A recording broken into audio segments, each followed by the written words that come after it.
Traders, how are you? With Marcello. Today we're doing the recap of what happened in the markets last week. This week we have Twitter having a new CEO, which happens to be a crony of the communist WEF. We also have a 7,000-year-old road that was discovered under the water in Croatia. And something really simple, we just have, about 700 banks that are about to fail, according to the central bank. Let's go ahead and get started.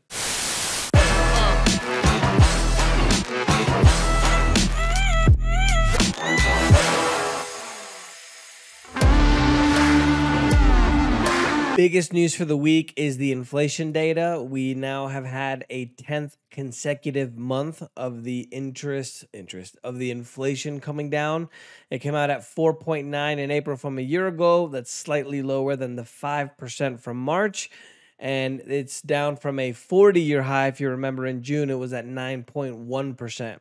Now, one of the things that we have to remember also, and one of the things I like to remind you guys about, is that the government actually plays around with these numbers to actually make them look better. So we've actually had various revisions of what the inflation is calculated as. If the inflation numbers were calculated the same as they were in the 1980s, the actual inflation rate would be about 13% or so. And that is even manipulated as well. One of the things I think is really funny is I just came back from the United States, and I don't know. I love Chipotle. It's the first place I go into the U.S. You guys are so lucky. First world problems, I know. But so I go to Chipotle, and I don't know if you guys remember, they always would do the scoop of meat, and then they would do kind of like just a little bit more with a second scoop. Now they don't do that second scoop, and they're really, really, really generous with the rice. They never used to be like that before. I went to Starbucks, and now they're putting the thing with the tip, the card machine. They're like, "Oh, here, it's gonna ask you a question," and then they just look at you like, "You gonna tip or not? You're gonna be an a-hole, or you not?" And I thought to myself, it's like, well, why doesn't Starbucks just pay them more? I mean, instead of them paying more, they want you to pay them more, so they don't have to. And then the other thing I thought was really curious was, when I grew up in the US, I always remembered that the sushi always came in 10 pieces. I remember that I would go to Publix and I would buy, it has decent, it's not amazingly good, but now they're 8 pieces instead of 10. And I went to 2 different sushi restaurants, and the same thing. It was 8 pieces instead of 10. That, and 8 pieces instead of 10, you're paying the same price for 20% less. So that's already 20% inflation on top of the price increases. So just keep in mind that information. Thursday, the markets were way down about the stability of the banks. We have a situation where there was a Fed report that revealed that 722 banks are technically insolvent. There's a total of 4,844 banks that are insured in the United States. So it's about 15% of the banks. And if you can see the repercussions that have happened from these previous bank failures the last month and a half or so, you can imagine what would happen if 15% of the entire financial system in the United States just went insolvent. Now, one of the things that I did this on the Spanish side, I got to remember to do all these videos on the English side, but as the interest rates are continuing to increase, all these banks that had these flush of, these huge kind of injections of cash, they went out and bought treasury bonds and all these kinds of government bonds and what's called MBS, which is mortgage-backed securities. Well, if they bought it at a cheaper price and now the interest rate is much higher, the value of those original loans that they bought are a lot lower now, right? That's why these banks are technically insolvent, because the amount of money that they have doesn't cover the losses that they've had, doesn't cover the cash that they have, or the book, literally the capital that they have on hand. They just hasn't been reported yet. So I think this is just the tip of the iceberg about what's actually going to happen. Bankruptcies now have jumped 216%, the highest since the 2008 crisis. And it's actually gone higher than even COVID and the global financial crisis in 2008. And the last thing I want to mention to you guys before I get into the markets is we're walking into a serious financial situation in the United States where the budget right now the amount of money that the government receives in is $4.9 trillion.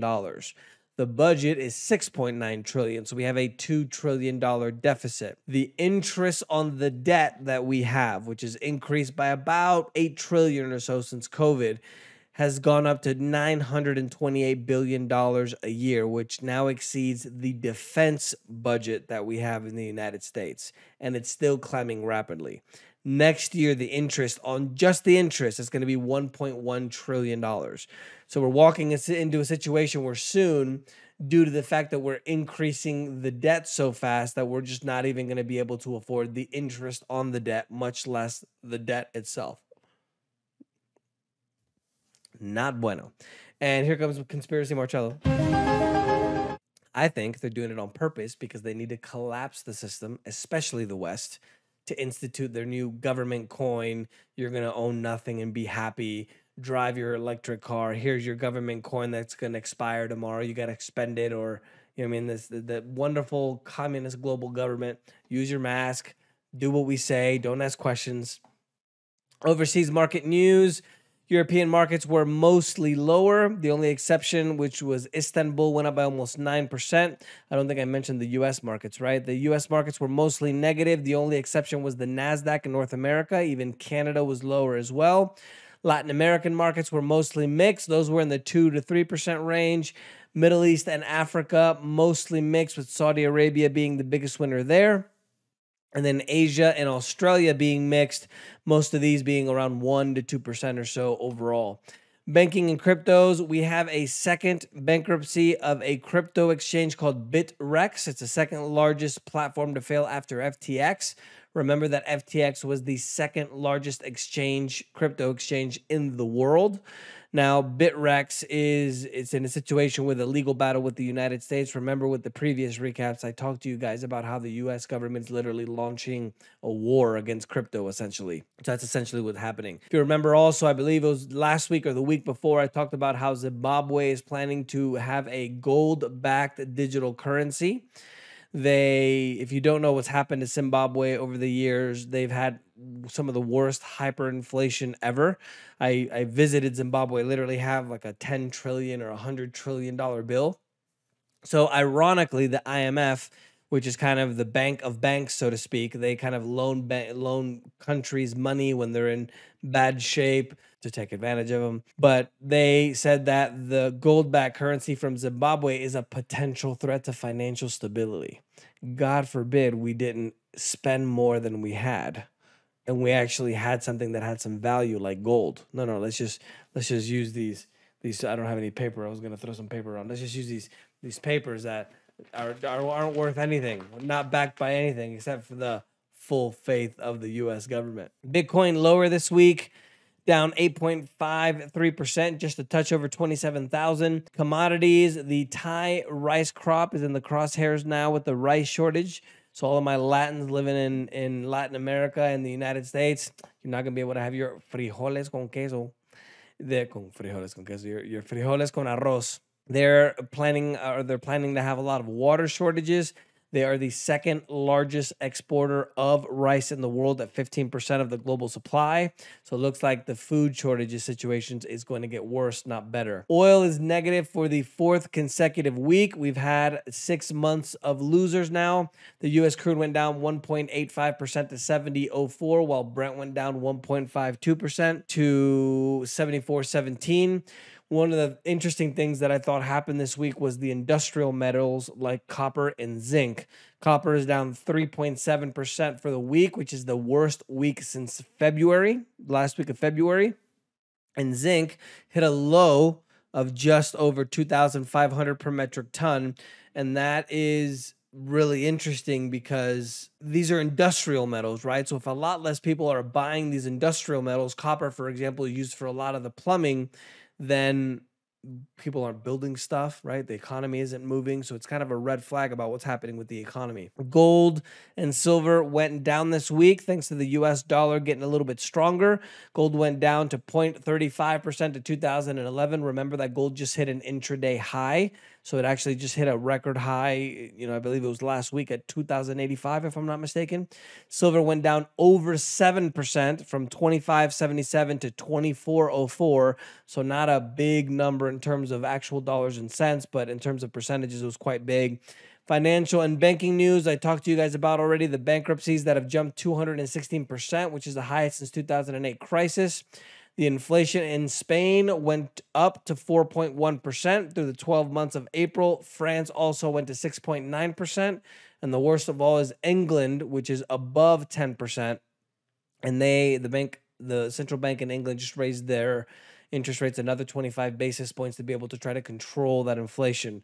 The central bank in the UK is now saying that they don't think that the UK is going to go into a recession this year, but it'll most likely be next year. It actually grew 0.1% through the first quarter so far this year. The US Producer Price Index, meaning the cost of produced goods and services, went up by 0.2% on a wholesale monthly basis, lower than expected, but still positive. So that's going to add a little bit of pressure to the inflation as well. And in the political news, the Chilean right-wing parties have won a majority of the votes on Sunday in Chile. Now, the current president, which is a left-leaning president, doesn't have a majority anymore as they're trying to renew and redo the constitution. If you guys didn't know, Chile is actually the only country in Latin America which is considered a quote-unquote first world, and the only country in Latin America which is allowed to come to the United States without a visa. But they want to change things because it's not good enough. Corporate news, Allianz, which is the German financial conglomerate, they posted a 329% boost in profit as of last year due to the fines and settlement that they had with the U.S. last year. Tyson Foods, which is the world's second largest producer and marketer of chicken, beef, and pork, their income went down by 80% to $518 million. So a lot of people are actually buying less of these expensive items like meat, which tells us another thing about what's going on with the consumer. Remember, the consumer in the United States is almost 70% of the economy. So if the consumer isn't doing well, that means that the whole economy overall isn't doing well. PayPal shares went down over 12% after they shared lower operating margins. So PayPal is a payment processor. I'm sure all you guys know that. But if less people are sending payments and they're making less money, that means that, again, the consumers aren't doing well. You see how all that ties together? Airbnb fell 11%, largest single-day drop since 2020. The co-founders lost $3 billion in a single day. They beat the estimates on revenue, but they dropped the estimates for the actual visits and experiences. And Disney fell over 8% on Thursday after they reported their Q2 results. They actually had some disastrous news about the subscribers on Disney Plus, which started going down, and they warned about profitability. By the way, I recently went to the animal kingdom. It is amazing. I used to live in Africa. I've been to safaris in Kenya and Tanzania. You have got to go to the animal kingdom. It is extremely impressive. Not a whole lot of trade news and technology and investment news. Chinese market regulator stated Friday that Tesla is going to do a fix in their software to fix over 1 million vehicles to reduce the chance of an accident. And Elon Musk has officially decided to name a new CEO, Linda Yaccarino, which currently works for NBC and is part of the World Economic Forum Manifesto. She's one of their young leaders. So we'll see how long the free speech lasts. International events, Alberta, Canada declared a provincial state of emergency after tens of thousands of people forced to evacuate homes due to the wildfires. So I think we're going to start seeing a lot of this all around the world, not only wildfires, but I mentioned to you guys during the pandemic that the next 10 years, I think we're going to have a lot more problems with the environment. Maybe I'll share why I think this is happening. But, it's going to happen all of a sudden, I think. And the oceans also are extremely warm. There's a typhoon, which is an Asia version of a hurricane. It turned into a hurricane literally in, I think it was 4 days because the ocean is so warm. Supposedly I don't know if you guys remember, I talked about how they found 19,000 volcanoes under the ocean recently. They didn't know that they were there. And so I think what's happening is all this stuff is kind of coming up through these fissures and then these volcanoes. That's what's superheating the oceans. They even found a lot of these animals that are in the deep sea, which never come to the shore. They found another one in Mexico recently. So I think we're going to have some trouble soon because that spells trouble. And an interesting facts this week, an underwater archaeologist discovered a 7,000-year-old road in Croatia. If you guys haven't watched Graham Hancock's Ancient Apocalypse series on Netflix, I highly recommend it. He talks a lot about these older kind of places that people don't want to admit are actually from previous civilizations, which I believe Graham Hancock, which they are, which is pretty interesting. So that's the news for this week, guys. Let me know if you guys have any questions. Don't forget to subscribe. And remember, the preppers were right.